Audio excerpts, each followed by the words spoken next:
வணக்கம் வணக்கம். நான் இதேஸ்வரன் சாமி சோதரன். ஸோ என்ன விஷயம் பார்த்தீங்கன்னா, சில பேர் வந்து பல பிரச்சனைகளை வருவீங்க நம்மள்ட்ட ட்ரீட்மெண்ட் எடுக்க.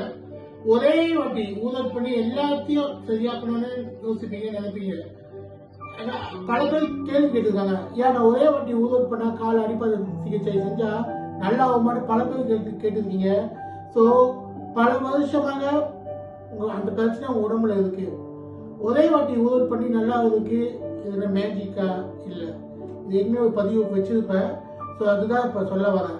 ஸோ ஒரு குறைஞ்சபட்சம் ஒரு 4-5 வாட்டியாச்சும் அந்த ட்ரீட்மெண்ட் நீங்கள் எடுக்கணும். அந்த கால் அடிப்பாத சிகிச்சை, மசாஜ், மரும சிகிச்சை, மசாஜ் வந்து நீங்கள் எடுக்கணும்.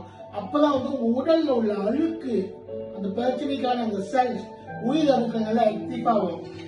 இன்னொரு விஷயம், இப்போ நம்ம மசாஜ் பண்ணும்போது நீங்கள் எந்த மாதிரி சாப்பாடு சாப்பிடணும், எது சாப்பிடக்கூடாது அப்படின்னு கொஞ்சம் அட்வைஸ் பண்ணுவோம்.